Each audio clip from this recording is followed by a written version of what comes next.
All right, guys, welcome back. We're going over UFC 282. Jan Blachowicz going up against Magomed Ankalaev. Bunch of filling fights there. Let's say thank you to our sponsor, Tampa Bless, Home Team Do Good, TampaBless.com for more information. All right, we got Jan stepping in because Glover did not want to take it. We know Yuri, he's got the big shoulder injury. He's out, relinquished the belt. Well, he's ranked number 3 right now. He's 39 years old. He's 29-9, and he's coming off beating Alexander Rakic.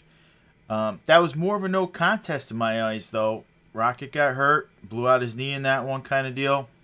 But he got the win. Nonetheless, he stepped up, and he's taking the fight. He's going up against Magomed Ankalaev, ranked number 4, 17-1, 30 years old. Beat Anthony Smith, Thiago Santos.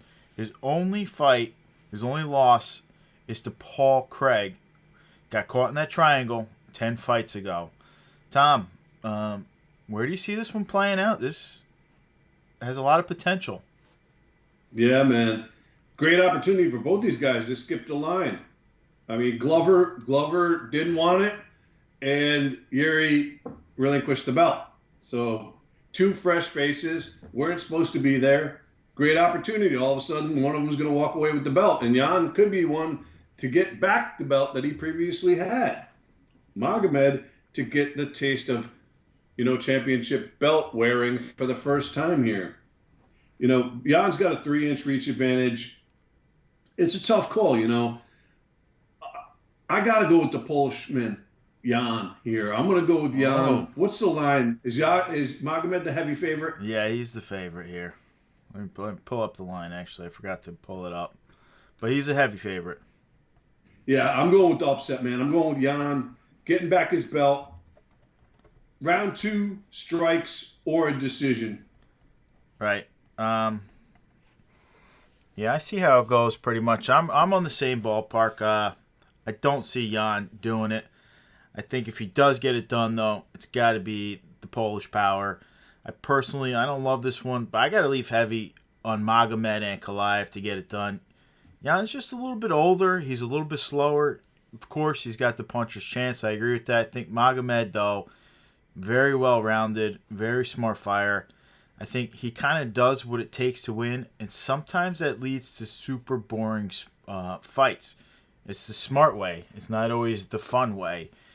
And he gets victories like that. I got to say, I'm excited, though. Personally, that's why I love Yuri. Just went all out. I'm excited to see some new guys, Jamal Hill and stuff like that, get in there. The light heavyweight is probably one of the weaker divisions. That being said, Magomed only has 1 loss in his career. We know it was Paul Craig Triangle. He looks impressive. He looks like he's got guys' numbers. I think he KOs Jan. That's my personal opinion right there. What round? I think they're going to go around 3. I mean, if you take a look at prior fights, though, Ankalaev, who's he really beaten? Anthony Smith comes and goes. Like, I don't want to rip on Anthony Smith, but he doesn't really have a lot of top-tier opponents. He's faced everyone, but he hasn't beaten a lot of the top-tier guys. Thiago Santos, maybe 5 years ago, Thiago Santos would have been a massive victory. Thiago blew out both knees, and he's never looked the same. Volkan Ozdemir, I mean, not a top-tier guy. Volkan looked really good last fight, actually. He did, but the problem, I think the middleweight, I think the light heavyweight is just a little bit weaker than all the other divisions right now. Might also be the problem. Because as you go on, if we take a look at what Jan did, okay, he beats Alexander Rakic. But he didn't really beat him. That was one of those freak injuries. Blows out his knee in a fight that Rakic was probably winning. Was probably going to get the nod in that one if he didn't get the finish. We don't know. We can't say that, but injuries are definitely part of MMA. He had that loss to Glover where he just never looked himself, and I think that's part of the age. He probably had a neck injury going in there. He looked horrible against Glover, just like gave it to him. He's got the win over Israel. Israel, though, is a true middleweight, not a light heavyweight. Barely got that win, just kind of laid on top of him. And then he had some good wins, but Dominic Reyes really hasn't beaten any of the top-tier guys. Guy's actually been getting smoked by every top-tier guy. I feel bad for Reyes. Corey Anderson got the win, but that was a long time ago now. It's just Just how I see Or it. he's no joke, man. He's still no joke. Nah, but these guys, I don't know. It could just be this division so much weaker. I'm not finding who these guys have really beaten that I'm loving. But It whatever. sucks for Yuri. He never even got to defend. Oh, it stinks for Yuri, but Yuri's sleeping everybody he fights. It's a different caliber there. He's finishing Nah, he every didn't fight. sleep Glover, man. He didn't sleep Glover. He That was a finished great Glover, fight. so that'd be incorrect. He He didn't sleep him though. he put him to sleep. He tapped him. I mean, that's it. You get him to tap. I mean, he goes to the depths. He does it. But anyways, Jan. That was a hell of a fight. He didn't by any means run away with that one. That No, it was was great. It was a great fight, but he got it and he finished it. Yeah. Either Well, way, it was though, going to be round two. Jan printed way back in 2015. I'm putting the sell on him. I don't think he's got much left in the tank. 39 years old. We went over just his recent victories and his recent losses. Another loss here could be time to hang up the gloves, in my opinion. These guys are they're getting younger. They're getting more talented. You're in the championship fight. You're not going to retire after that. Man, I don't know. Unless you need Henry Cejudo. I think he should, though. He got the championship fight because he's filling in last minute here. He didn't get it because of his talent. There's guys that Glover should have got it. He turned it down. Yuri gave up the belt. There's guys around him. He wasn't going to get it. That's the difference. No, it's not, because Magomed is the same thing. No, Magomed, though they offered Glover to Magomed. They said Magomed was definitely getting the next shot. So, Okay. all right, Magomed, though, young, intelligent. He's not my favorite guy, but he's definitely a buy in the world here. He printed in 21 Prism. I think this is the best bet for him because this is the easiest path to get the title versus trying to face Yuri and Glover. I think Jan might be the easiest presentation for him, personally. The guy can wrestle. Of those three. Of those three, Yeah. That's what I mean. This is like he's skipping a fight where he might have had to have this fight to earn the next title shot. So this is like a home run for him. Oh, they both are. That's why I said that in the beginning. It's like you skipped the line. Both these guys weren't in the fight. Two of the fighters are both not in it. Yep. So, you stay ready, you get rewarded. They're both getting rewarded. All right, let's move. I'm hoping Jan lands one of those. Boom. Yeah. Jan's got some nasty kicks, too, so we'll see. Yeah, no, he does. He does. He certainly does. All right, let's move right on, though. I just hope he doesn't show up like he did to that Glover fight. That was like he did not show up to that one. But he's been around since then. I thought he looked all right against Rakic. I would agree that Rakic may have been in the lead at that point, but you can't really predict the future of the fight if Jan was destined to lose if there was no injury. Yep. No, I get it. All right, let's move on. We got Paddy Pimblett, 27 years old, 19-3. Mr. Pimblett is a minus 245 favorite. That line keeps moving a lot in Pimblett's way. People love Pimblett. Doesn't even matter if the line was crazy. This is Paddy. All right, he beat Jordan Levitt, beat Rodrigo Vargas. Not untested fights, though. Let's just throw that out there. He did get the win. No question about that. He's going up against Jared Flash Gordon, 34 years old, 19-5, coming off beating Leonardo Santos, and his last loss was to Grant Dawson. This guy's a plus 205 underdog as we're talking. Tom, who we got? I like it. Who we got? Yeah, there you go. Hey, so Paddy's 27, Jared's 34. Paddy's got a 5-inch reach advantage. Paddy's 3-0 in the UFC. All fights were finishes. All fights were performance of the night as well. All three of them. So he basically made like 150 grand in performance victories as well, bonuses, in his only 3 fights. So the guy's definitely, bringing it since he's stepped in the door in the UFC. Now, on the Jared side, it's a great chance to cement his name in people's minds. If you're the one to knock off Paddy, your name's going to stick in people's minds. Absolutely. You know what I mean? It's a great opportunity for him. I could see Jared taking a decision, but I think Paddy will just wear on him and win by round 3 sub is my call. Ooh, I like it. But remember, Paddy can throw, or Paddy could go to the ground. He could sub you or beat you by strikes. He's well-rounded. All right. And I was watching Jared Gordon. He was talking on the interview, and I like what he had to say. I definitely agree with him. He said, you get these international guys like Paddy Pimblett or Conor McGregor, and they get like cities and like countries behind him. Like Conor rolls into a fight with a country behind him. And Jared's like, I'm from New York. And they're like, hey, I'm from New York. Hey, who gives an F if you're from New York? And then, like almost like, that's the attitude. Hey, I'm from New York. Well, F you. You don't get like a whole state behind you. And you definitely don't get a whole country. It's just not how it works in the United States. It's different than other countries in that manner. But interesting point by Jared. Anyway, I think Jared, like I said, I could see him winning the decision, but my pick is I think Patty's just going to wear on him and sub him by round 3. Yeah, Patty the Baddie is back. I love it. I'm on the bandwagon. I love this guy. Honestly, though, I don't think this is an easy fight for him. I think this is a big step up for Patty, but he has looked really good all around. He looks like he's improving every time out. His chin, though, is there to be hit, but, man, he can eat that punch. He can take those hits. He's got a great chin. If he figured out how to tuck that a little better, not stand so straight up in there, amazing. I think this fight settles the way a lot of Patty's fights do. I agree with you. I think he gets to the back. He just hangs out. He steals some rounds until he can kind of tire Gordon out. Gordon's not old, but he's getting older for a lightweight. And I think we see a Patty sub late. I agree. I think it's late round 2, possibly round 3. Just knows Gordon's got pretty good hands. Like, don't be fooled. The guy's got power. The guy's pretty skilled. This is not an easy fight for Patty. I think Patty just is a little better, and I think he's got great grappling that we see exactly how we both agree on. Now, as far as the card market goes, Patty, this kid is a must-buy. Do I think he loses eventually? Of course I do. But do I think he's one of those guys who can bounce back and people will still love him or hate him?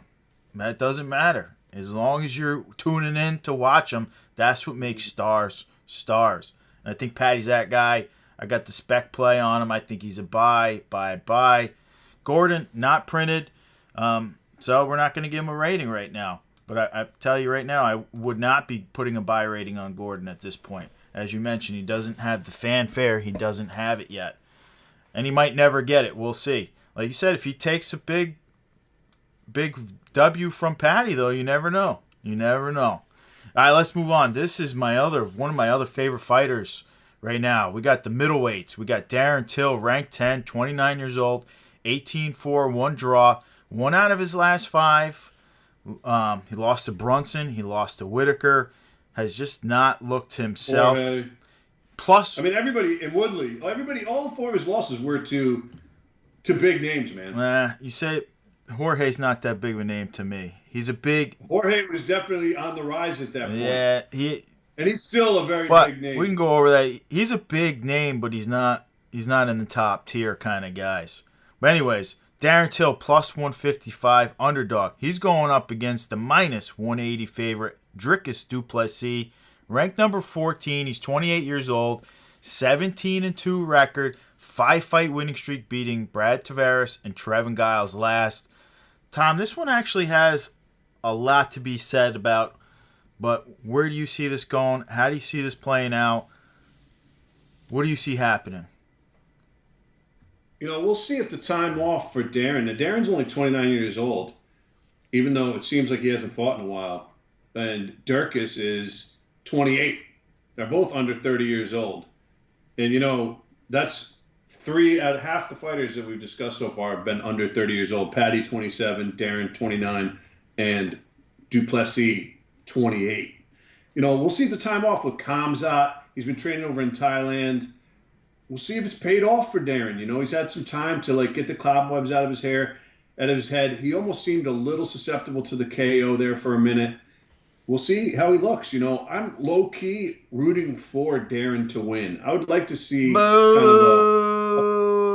would like to see a success comeback story, man, for Darren, man. But if he does if he looks like he did against Robert Whitaker, almost like a chess match on the feet, quick in and out, in and out. He was fast, man. Darren was looking really sharp then. He lost the fight, but that was a heck of a fight, man. That was a really good stand-up fight. Here's the thing, though. I think if he's able to do that, he has the chance to win this fight, I think, by decision. Okay. What I really think is going to happen is he's going to try to do that. Durkis is going to have trouble hitting him, but he will eventually hit him. Those hits are going to hurt quite a bit because Durkis hits like a sledgehammer. I love him. So they're going to hurt a lot. And what I think at some point, round 2 or 3, is he's going to get hit. Till's going to get hit.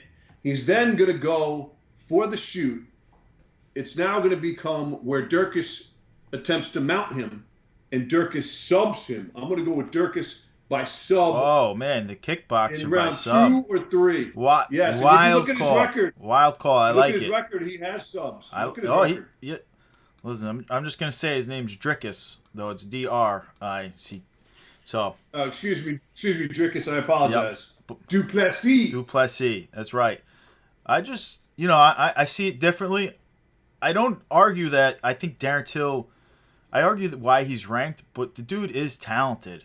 But let's kind of take a look at what he's really done in the UFC. First, he was a welterweight, right? He wasn't a middleweight. He didn't look good as a welterweight, but he beats Don Cerrone.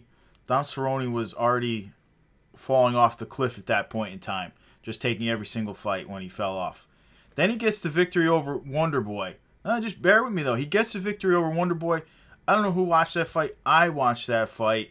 I've seen it a few times. It was in Liverpool, and he gets a decision where I thought he lost. I thought he lost that one. I thought was that a hometown judge? Hometown judges, yep. It was in Liverpool. The crowd was going crazy for Till. It was kind of like that fight me and you both agree on, though, where what's it called goes to Australia against Hooker. Felder goes against, and he loses. Oh, yeah. We both felt Felder won. Yeah. He did enough to get the nod. I felt Wonderboy did enough. Okay, he gets that victory. That's a big victory. Take nothing away from that one. But I didn't think he got it. Then he moves up. Before he moves up, he fights Woodley, loses. And that was when Woodley was falling off a cliff himself. I think that might have been Woodley's last KO. He looked horrible at that point in time. Everybody was just running through Woodley. Then Jorge beats him. And that's where Jorge jumps to this stardom, crazy stardom, getting that one. Then finally, he gets a win over Gastelum, and Gastelum's been on that heavy slide down. He's a young guy. He gave Izzy a great fight. That's why people remember him. But Gastelum has just been losing. It's horrible. Then he fights Whitaker. Was that the Till fight when Jorge KO'd Till and then went back and popped Yep. Leroy? Yep, that's it. That's the one. That was over there.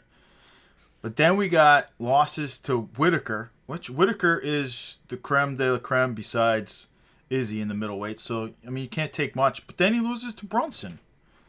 And Alex. You got to include Alex now. To me, Till is super overrated. He shouldn't be ranked. That's all I'm getting at. Look at what he's done middleweight. He's got one victory as a middleweight, and he's got a bunch of losses as a welterweight. This guy shouldn't be ranked. Maybe Hamzat teaching him, though. He's learning how to fight better. I don't know. Hoping he rubs off on him. Till is talented. Till has some skill. But he's got one win since 2018. Drickus, on the other hand, this kid's fighting with raw power, raw speed, and crazy heart. We saw him in his last fight. This he's in there to win. He's not in there to get a judge to nod him off. I'm taking him to finish this fight. I'm taking him to expose bum Till. I think Till's a bum. I think he's so overrated. Look at his body work. I just went over it. Drickus, the only thing, I'm hoping this guy moves to the USA and fine-tunes his game. This kid is so talented. He's so raw. But I feel like he probably could be a champion if he fine-tunes the little things, where it's not come straight forward, not looking, where his chin's up in the air, where someone like Izzy will expose that. He needs to move into a little more of a camp and just switch so he learns new stuff, new eyes on him. That's the only thing. The guy is talented. I love him. Big fan. All right, let's move on to the cards. I got to say real quick, too. I just said after that fight, he went back and got into it, and I misspoke saying Leroy. Supposed to be Leon. Yeah, well, I don't Leon know what the heck I was Edwards. thinking. Yeah, I know what you're Leon, talking yeah, about. no doubt. Well, Yeah. Drickus was just printed. Guys got to be speculated on. I mean, he looks good. He looks sharp. He's a fan favorite, quickly growing because he goes out there to finish guys. He's not going out there to get a Darren Till decision. All right? Till, at 29 years old, he's got time to change. I'm putting the sell on him, but he's young enough where he could change. He's a big guy. He does have a lot of talent.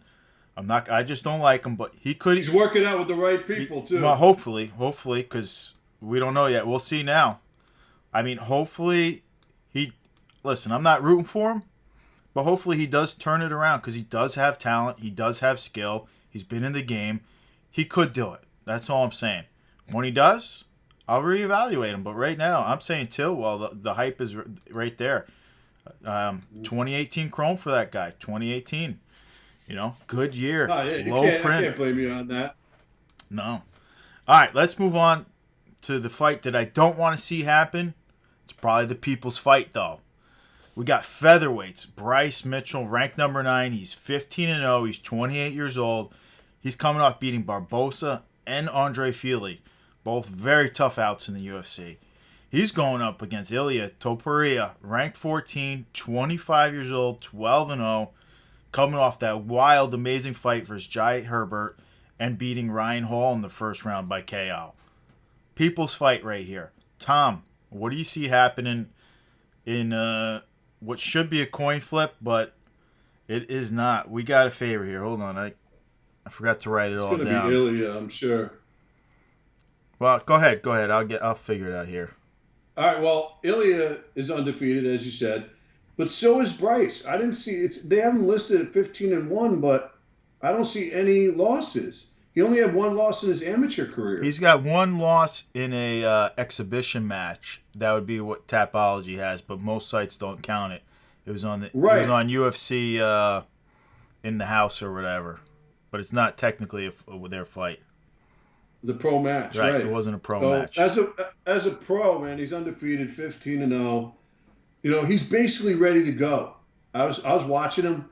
He's ready to go all out. In his mind, he's ready to die, even though, that's an extreme statement because a lot of people make it. But you have to be ready to go, and I think Bryce really is in that mindset that he's ready to go all out. But we know that at the end of the day, if it gets put on you enough, the fight gets called, and then it's over. The other guy wins. You still got to hold up your end. You got to be mentally ready and ready to go and ready to potentially take a beating, but you got to bring your skill set too. Ilya, I could see finishing Bryce round 2, maybe even round 1. But what I think may happen is he may get overly aggressive and go for the kill. Bryce gets knocked down, jump on him, but instead of finishing him like he did Ryan Hall, Bryce catches him in a triangle, like a leg triangle, and finishes him round 1 or 2. He's one of the only guys that have twister finishes.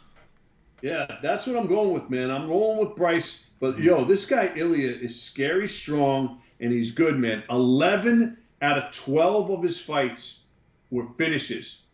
That's just tells you right there. Nah, he's talented. This guy is this is tough. He's so used to the finish that he might overcommit on it, thinking he's got it, and then all of a sudden he's found himself in a bad position with Bryce. And that's what I'm going to go with. I'm going to go with Bryce I believe it's probably going to be an upset. What was the line on that? Bryce Mitchell plus 120, Topuria minus 140. Okay. I'm going with the upset here. I'm going with Bryce by sub early, round 1 or 2. I don't even see it as an upset, but yep, according to the lines, that's how they're looking at it. Like I said, I feel like this is the people's fight. I honestly don't want it to happen.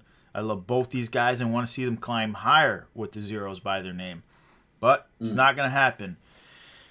I just got to say, Ilya is mean, though. That dude is mean. That dude is tough, and he's got the equalizer.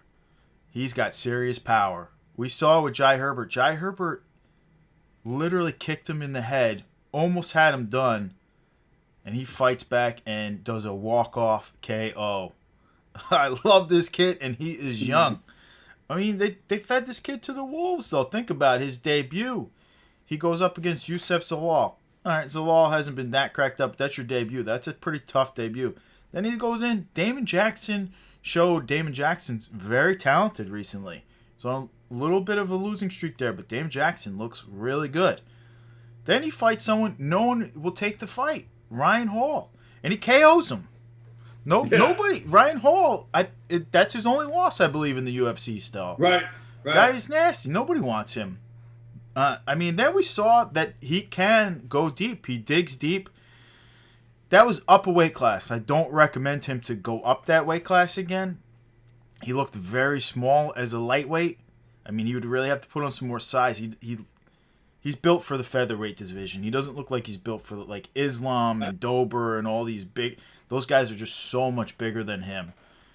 I saw the face-off, and Bryce looked significantly bigger. He's a smaller guy. He just makes up for it with tenacity and meanness and everything else. I hope. But anyways, he KOs Jai Herbert going up just to get a fight in. Bryce, though's got the toughness, tons of skills. I mean, beats Andre Fili. That's no easy out. Then he goes up against Edson Barbosa, a legend in the sport.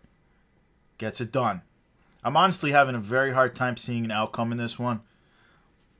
Against my better judgment, though, I think Topuria is going to win this one. I think it'll be very hard for Bryce to wrestle him. Even though I give the edge to Bryce in wrestling, I think the power, the aggressiveness is just going to be the difference there.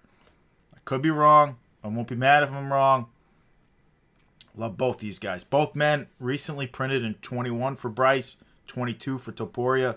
Both are young. Both are fan favorites. Both have to get the buy rating for sure. And both got time. Both got time to take a loss and not really affect their career. They're both very young.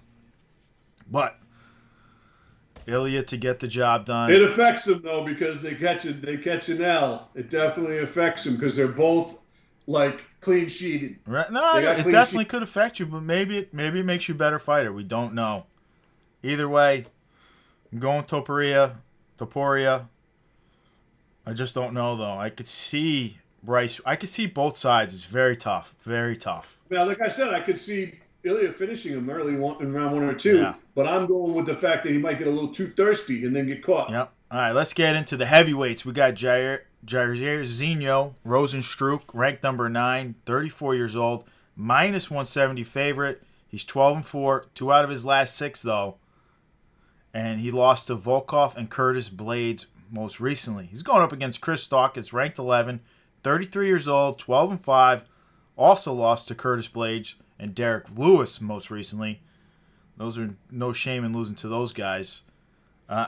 Tom, Dawkins is a plus 145 dog here. What do you see happening? This is another very tricky spot here. I could see victories for both guys. I mean, I don't see it going to a decision, but if it does, it's going to be boring as all get out.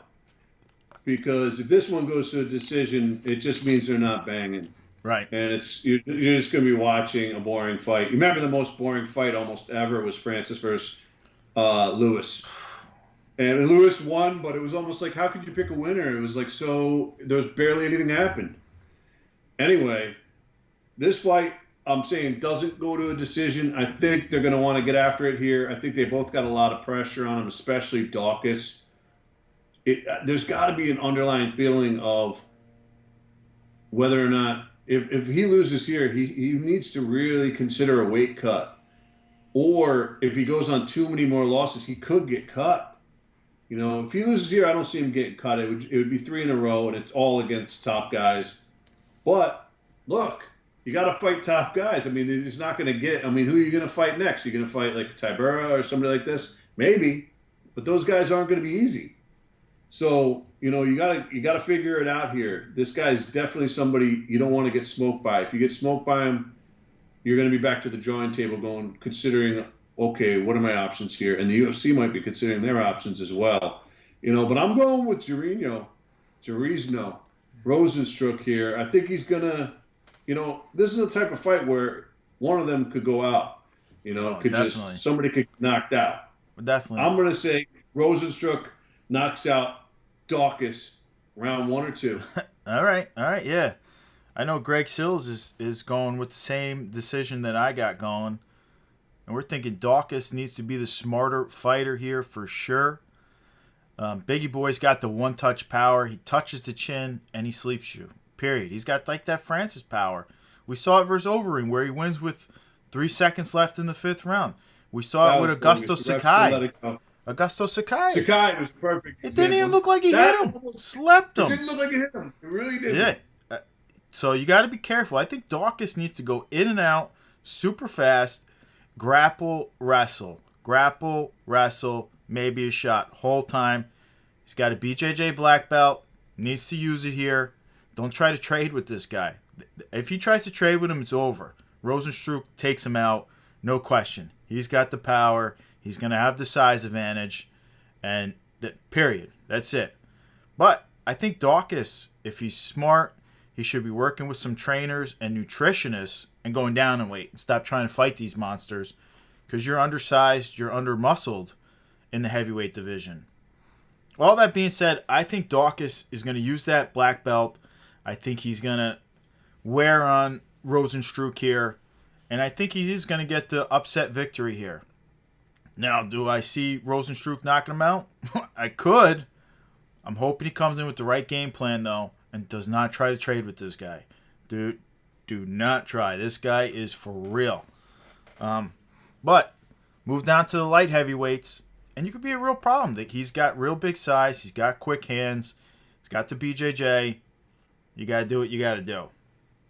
I got to tell you, though, I'm not buying either guy right now. If Chris can make the weight move, I might want to take a little speculation shot on him, though. He's got to take that step down, though, and just work with the nutritionist. I know it's not easy, but you got to do that. This is your career. This is your money. You have a way easier time with those guys. We also got somebody telling me T-Rex is going to be the champion 100%, and he's going to take Patty the Batty out. I don't think the UFC is going to set that fight up anytime soon. I love Terrence McKinney, but why would you want to get Patty the cash cow against such a freakish monster like Terrence McKinney who finishes guys so damn quick? Doesn't make sense. Go a little slower with Patty. Get the fights that work better for him. You don't want that. Patty, you got to win this fight. This fight is not. This is the toughest dude you fought yet. That's it. All right, that's it. Those are my picks. But let's go on to the last fight we're covering here. We're going back to the middleweights here. Chris Curtis, ranked number 15, 35 years old. What did you pick on that? You got Dawkins by decision? Dawkins by submission. I'm taking. Oh, submission. What round? He's got to do it quick, man. I think he does it in round 2. Tire him out with grappling round 1. Going for the finish round 2. Don't get caught. You get. I like it. That's a tough call right there. If you get caught, though, it's game over. No question. I think for me, I think Chris could knock out Rosenstruck. I don't think that's beyond his capability. I think he could knock him out. I think he can knock him out, but if he gets caught, I just think it's more likely that he gets knocked out. I think he can knock him out, but he's got to be so much faster with the in and out and moving laterally. Right. That don't do what you did against Derek Lewis. Don't let him come in at you like Lewis. that. Do not do that. Derek Lewis was like an example of what not to do.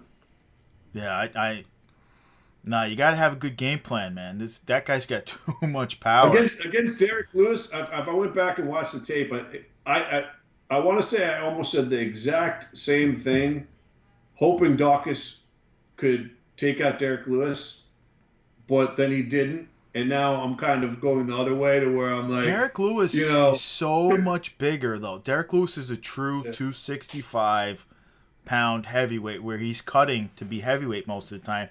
Where Dawkins, and I'm not saying you got to be ripped to be one of the greats, right? DC hasn't been ripped for most of his career, and he's amazing.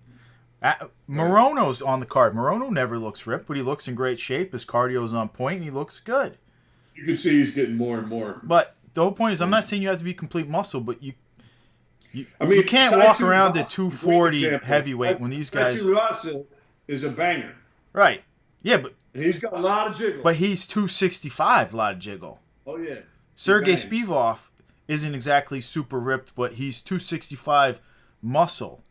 Whereas this guy's coming in 239, where you can cut down to 205, you're 239, not cut. It's not like he's 239. I want to see what Dawkins weighs in at. That's going to be interesting. Right. But I mean, Cyril Gahn's like 245, shredded. He's going to have a hard time making 205. Dawkins is 239, not even close to shredded. I'm saying he could afford to lose a few pounds and make the weight cut, and then he'll be the bigger guy, and he'll have that advantage that all these guys are having on him. Or you can win this fight and get right back in the mix. Well, all right, let's get into Chris Curtis here. Plus 145 underdog here. All right?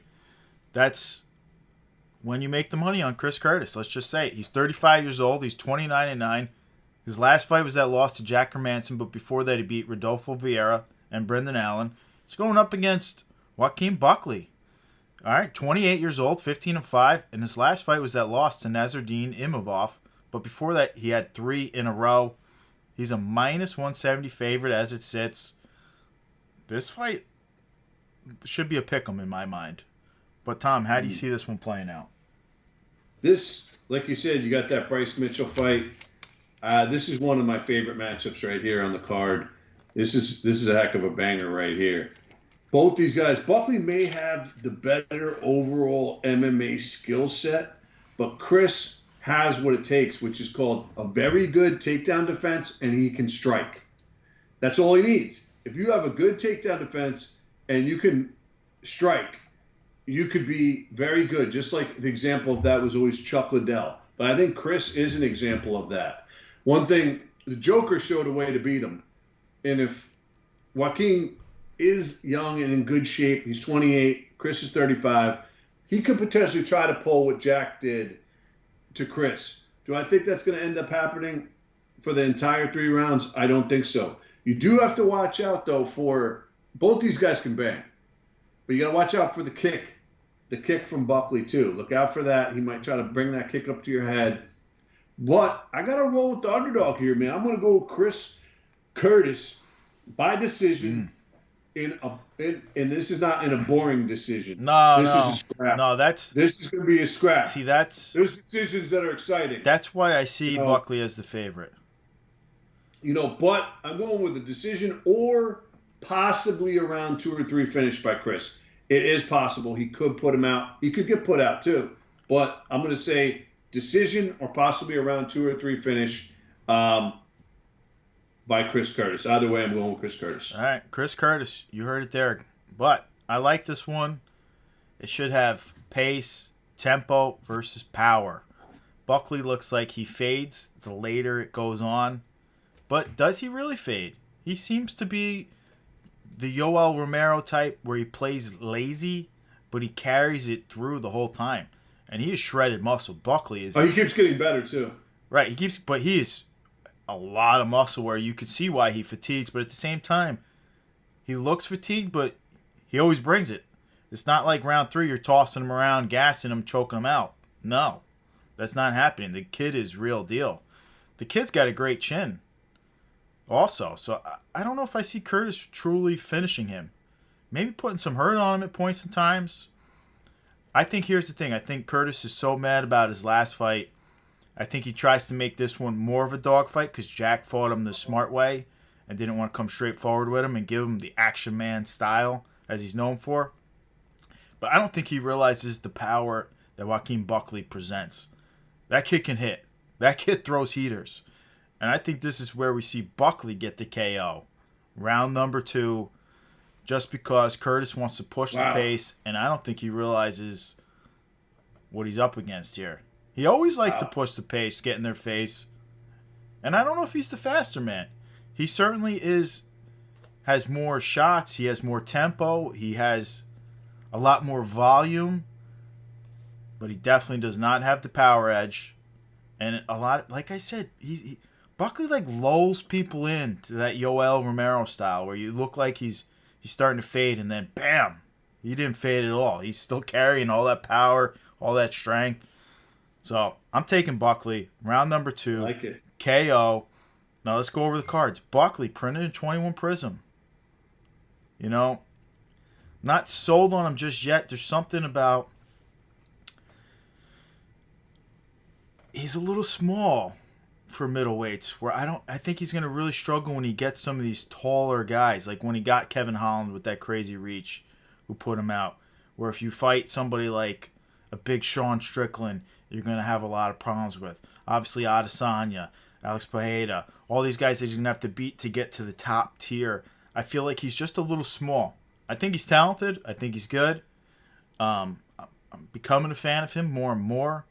But I almost feel like you should cut some of that muscle and go down to 170, where he'd be the same size as guys like Usman and Edwards and all these guys. At middleweight, he looks a little small. I think if he goes down to welterweight, he'd probably be bigger than somebody like Colby Covington. But anyways, Curtis, newer guy to the UFC. Maybe we see him printed in 2023. Maybe we don't. We just don't know. As of right now, though, you gotta print him, Panini. Wake up. I'm not buying either man as of right now. I probably have a few Buckleys in the collection, but that's it. Guys, listen. I want to say a couple things here. Number one, for all my soccer fans, Brazil just got knocked out. Croatia beat them in a penalty shootout. It was tied 1-1. Brazil's Gonzo. Wow. That's a huge upset. Croatia just knocked them out. Also, I wanted to say, for people just looking at up-and-comers, the youngest kid in the UFC, 18 years old, Raul Rosas Jr., is headlining the prelims on this card tomorrow evening, and he's undefeated. Check him out. Another one to watch. We were almost going to cover it. I kind of talked Mark out of it. He wanted to, but I just wanted to see Edmund get a win under his belt first before we cover him again. He's got 3 losses in a row. Edmund Shabazian. I hope he kind of gets back on the horse. He was 11-0 before this 3-fight losing streak. And he's only young too, though. 25. Very young. 4 losses in a row could potentially knock you out mentally, regardless of your age. You know, it could become harder and harder to get yourself up for the next one. But I'm hoping Edmund, I'd like to see him get back on the horse here. So I just wanted to say that. Shout out. I'm on the Edmund wagon. I like Shabazian. Think he's talented. I also want to shout out my man Morono stepping in 4 days notice to fight Ponzinibbio.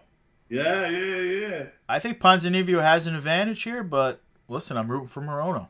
No question about it. He's always sneaky, man. Don't doubt him. He is good. He's better than he looks. Let's just put it that way. Yes. I'm not even saying I think Ponzinibbio's got experience advantage, probably strength advantage, probably a striking advantage, probably BJJ advantage. And you know, I'm still pulling in. Morono can probably just figure out a way to get it done. He's to the top. Nobody's got more cards than you. He is highly intelligent when it comes to fighting, Morono. That's his secret sauce to winning. Very intelligent. He knows weaknesses. He knows his strengths and weaknesses. I'm a fan. I like him. All right, guys, though, appreciate you joining us.